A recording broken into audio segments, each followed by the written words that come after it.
Masha Gessen, The Man Without a Face, The Unlikely Rise of Vladimir Putin. Vladimir Putin wasn't ever supposed to lead Russia. For much of his life, he was an anonymous paper pusher, a bureaucrat among thousands in Russia's enormous spy network. Even when he was tapped as president, most Russian politicians had little idea who he was. But now Putin is more than widely known. He's widely feared, not only within Russia, but also globally. While first presenting an incorruptible face, Putin has matured into a nefarious, greedy politician whose flagrant abuses of democracy and silencing of dissent have shocked the world.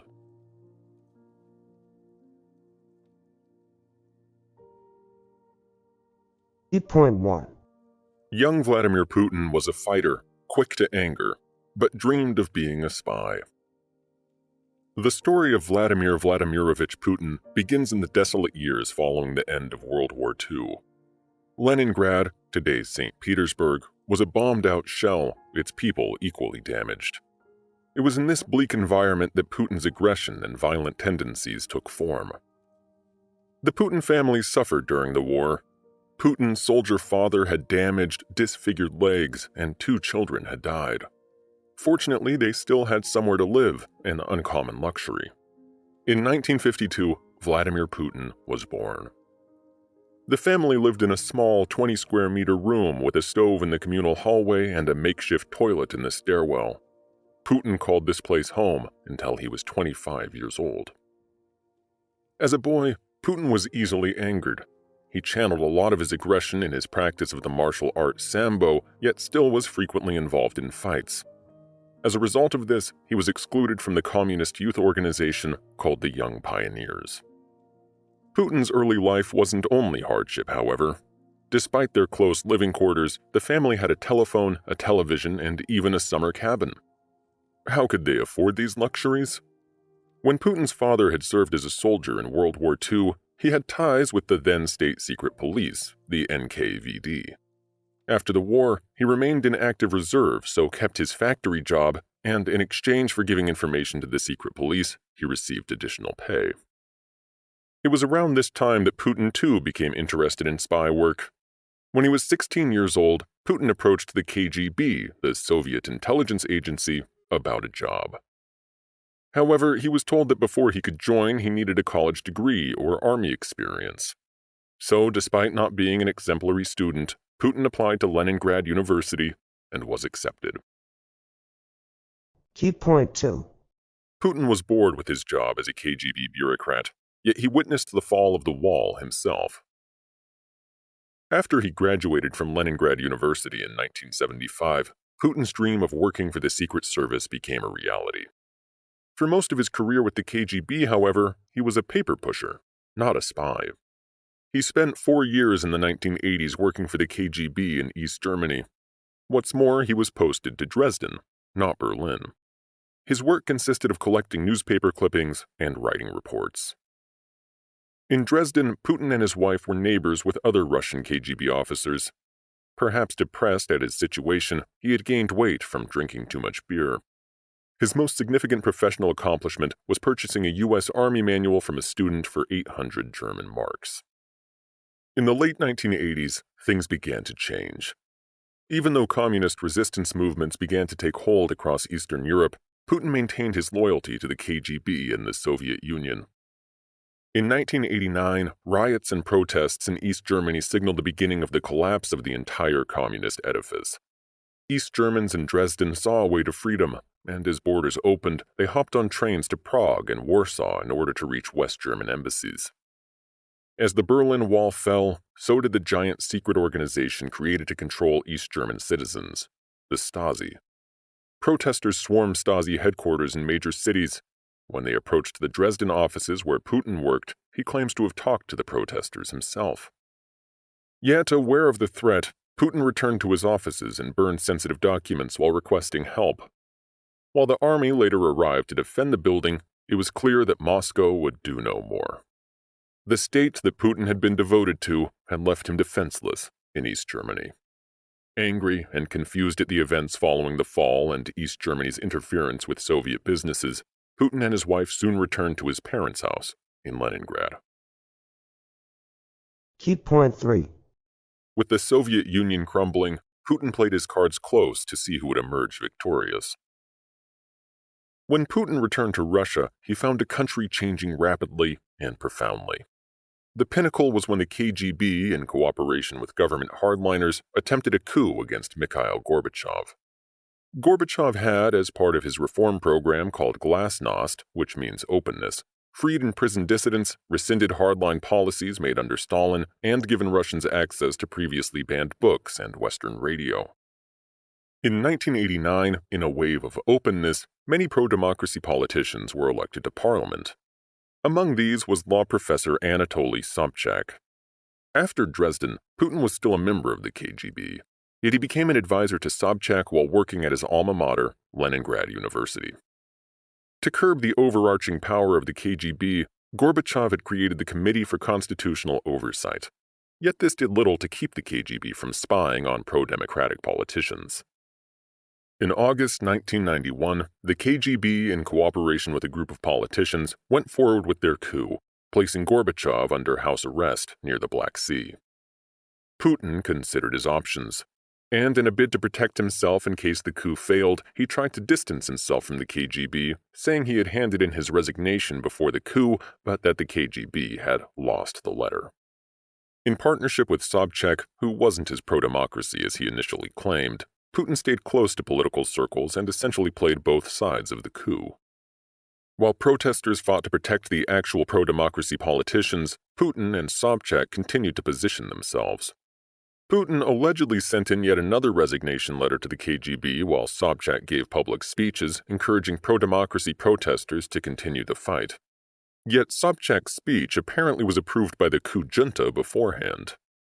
During the actual coup attempt, Putin and Sobchak hid in a bunker underneath a factory until it was safe to emerge.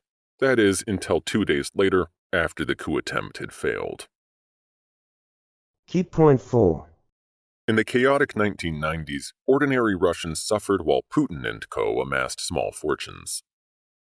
After the failed coup, both Putin and Sobchak took advantage of Russia's political and financial chaos to line their own pockets.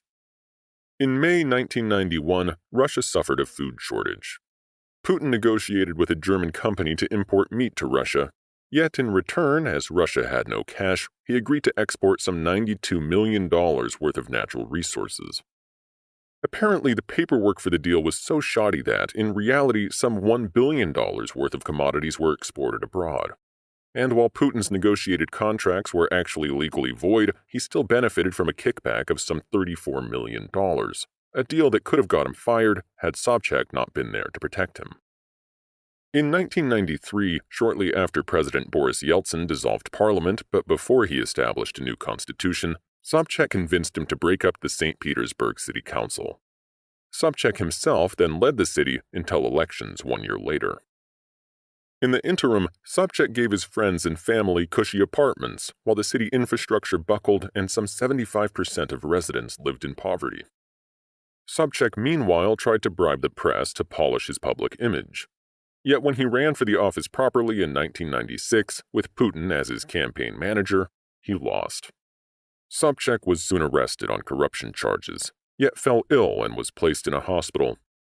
Putin helped him escape and go to Paris. Putin then moved to Moscow to become deputy of presidential property management.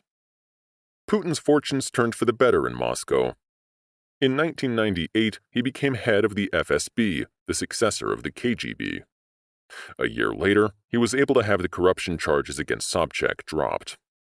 Later, Sobchak eagerly spoke to the press, and much of his story conflicted with Putin's own recollections of the era. After meeting with Putin in 2000, Sobchak apparently was sent to Kaliningrad, where he died. The official cause of death was a heart attack, though people present at the time held suspicions of mild poisoning. Key point 5. President Yeltsin saw in Putin a loyal, energetic, and eager leader, and anointed him as next in line. Once communism was over, the hopes the Russian populace had put in President Yeltsin quickly soured. Even though life improved somewhat, with people able to travel abroad, buy more products, and enjoy a freer press, the economic situation was grim, and the inequality gap had widened tremendously. By 1998, Russia had defaulted on its foreign debt. At the time, Yeltsin had few political allies. He especially feared that his enemies in the parliamentary opposition, the party Fatherland All Russia, would try to prosecute him once in power. To protect himself, Yeltsin sought a successor from his own circles. Yeltsin's small political clique, dubbed the Family, decided that Putin was the ideal candidate, as he was believed to be both compliant and safe. Oligarch Boris Berezovsky was also instrumental in aiding Putin's rise. Berezovsky took advantage of hyperinflation to finance his interests in car manufacturing and servicing, and then used his amassed fortune to invest in the banking and oil industries, as well as purchasing a television network. Berezovsky admired Putin's seemingly modest way of life and resistance to bribery. As a kingmaker of sorts, Berezovsky was able to convince Yeltsin to make Putin prime minister. Yeltsin saw in Putin a loyal, energetic, and eager potential leader. And thanks to Berezovsky, Putin then became the head of Unity, a new political party with no particular ideology. Berezovsky also helped shape Putin's positive image, even funding a biography of this soon-to-be leader. On the last day of the 20th century, Yeltsin unexpectedly announced his resignation and appointed Putin, who had next to no experience as a politician, as acting president of Russia. In January 2000, attendees of the World Economic Forum queried senior Russian politicians on who exactly Putin was. They could offer nothing in response. Putin now held the reins of power. So how did he rework Russia's politics, constitution, and people? Key point 6. The threat of Chechen terrorism played into Putin's hands, and from it he gained more powers. A series of terrorist bombings gave Putin the chance to reinforce his presidential credentials by responding with ruthless and deadly force. In September 1999, hundreds of Russians died in a string of apartment bombings. The blame was thrown at native Chechens, who sought independence from Russia. Yet one night in Ryazan, a bus driver observed people loading sacks into an apartment cellar. The apartment was evacuated and the sacks were found to contain bomb equipment. However, the belief was that the FSB was responsible for the apartment bombings with the goal of inciting fear in the populace and sanctioning a Chechen war. Russians would need a strong man like Putin to lead them. Interestingly, Putin had left the FSB just weeks before the incidents. The Chechen crisis continued. In 2002, Chechen nationalists held hundreds of people hostage in a Moscow theater. After 3 days, Russian special forces released a gas into the ventilation system to end the siege. Some 129 hostages died, many because treating doctors weren't informed what sort of gas was used. Moreover, using gas is illegal under international and Russian law. In 2004, Chechen rebels took over a school in Bezlin in southwest Russia. Federal troops charged the building 3 days into the siege, killing 334 people, including 186 children. Later, the only surviving hostage taker revealed that federal troops had used flamethrowers, grenade launchers, and tanks to flush the attackers out.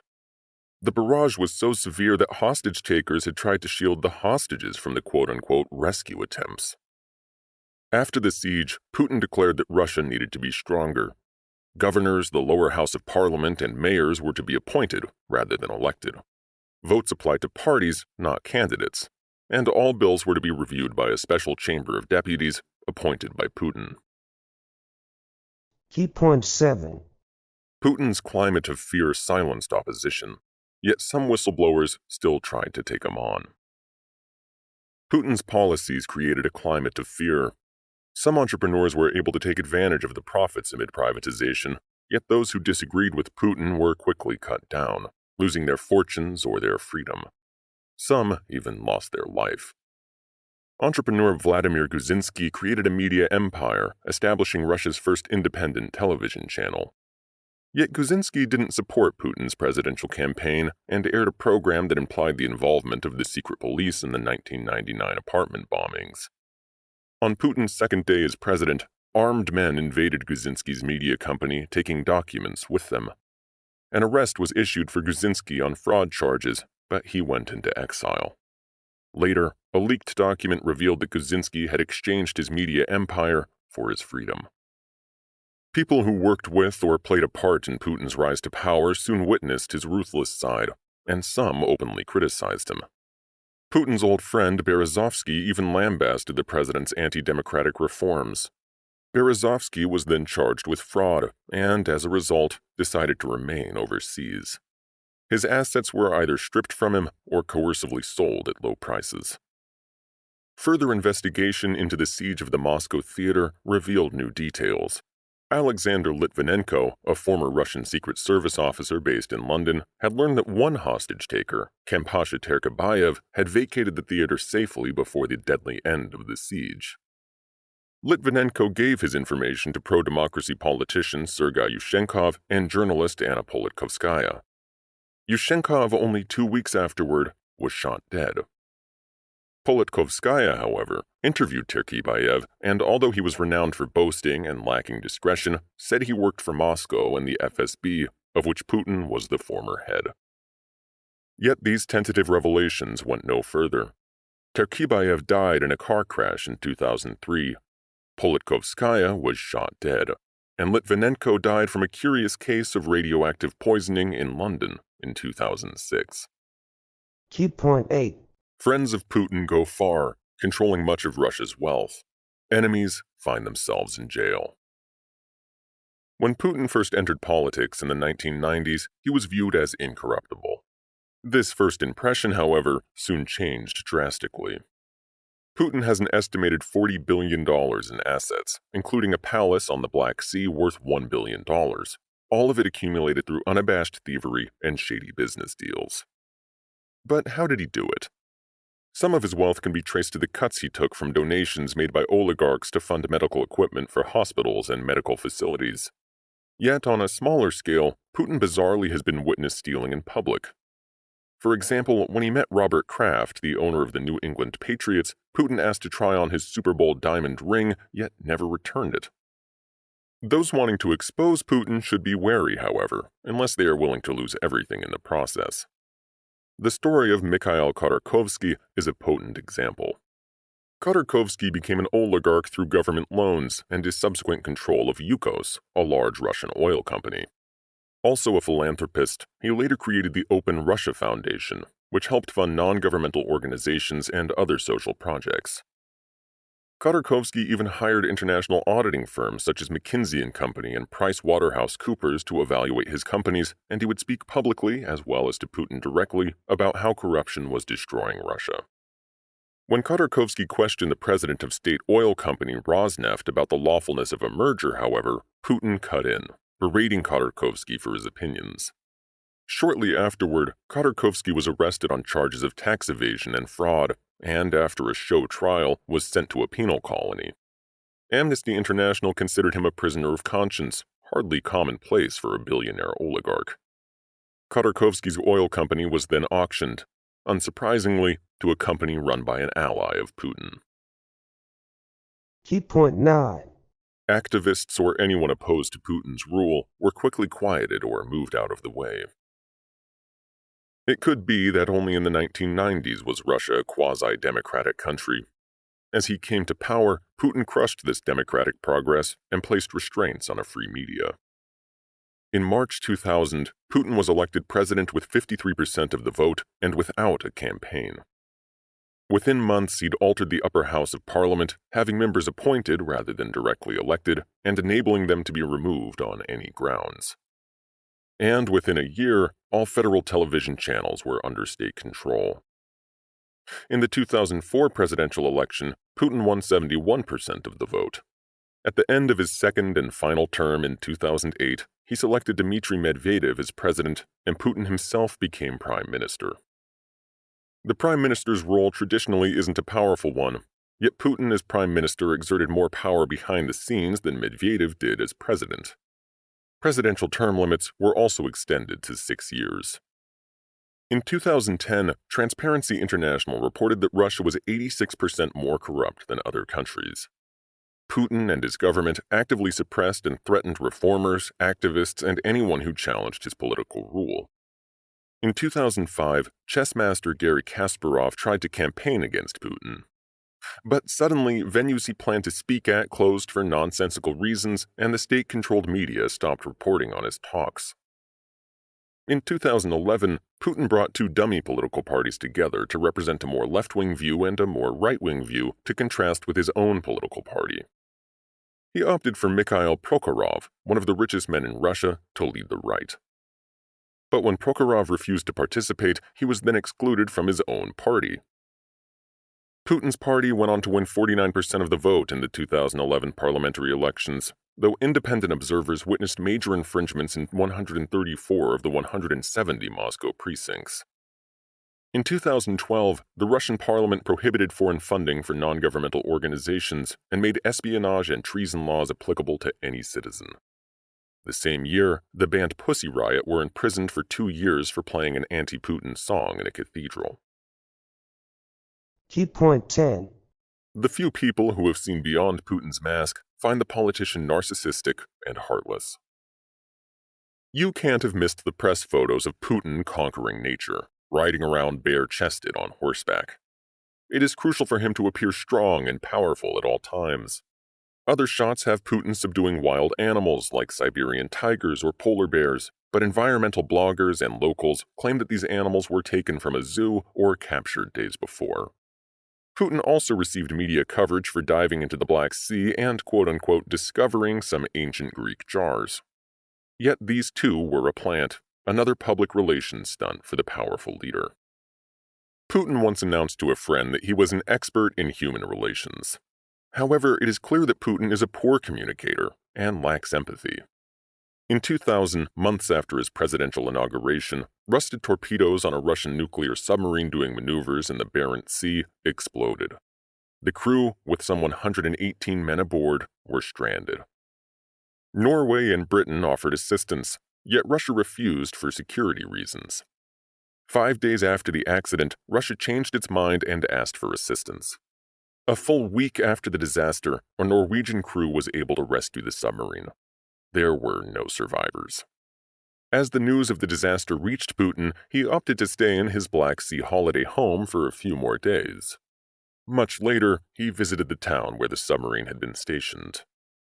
Yet he seemed to be more concerned about the loss of equipment than the loss of the officers' lives, and in front of an audience, Putin lost his temper, attempting to camouflage his clear public failure.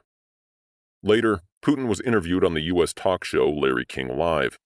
When asked about what happened to the submarine, Putin simply said, "It sank."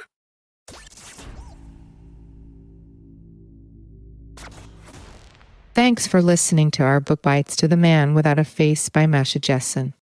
The key message in this book is that, at best, Vladimir Putin has been a lifelong ultranationalist, doing everything he can to retain Russia's superpower status in the world through his influence on people in power. At worst, Putin has wiped out adversaries and been party to the unnecessary loss of hundreds of innocent lives. Stories about him paint a picture of a leader who is vengeful, greedy, and self-absorbed.